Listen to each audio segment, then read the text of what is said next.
এশিয়ার সর্ববৃহৎ শুটকি মহল কক্সবাজারের নাজিরটেক, যা পর্যটন শহর ১ নম্বর ওয়ার্ডে অবস্থিত।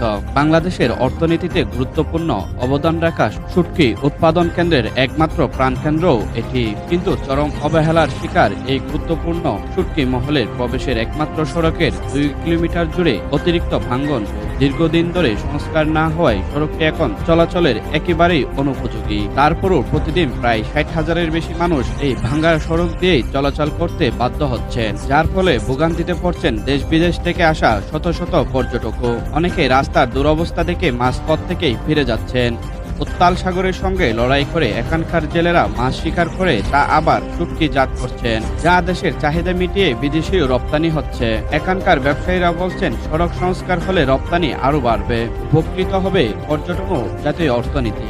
এত গুরুত্বপূর্ণ একটি এলাকার সড়ক সংস্কারে কেন এত দৃঢ়তা, এমন প্রশ্ন স্থানীয়দের। এলাকাবাসী ও ব্যবসায়ীদের একটাই দাবি, নাজিরটেক শুটকি মহলে যাওয়ার একমাত্র সড়কটি যেন দ্রুত সংস্কার করা হয়।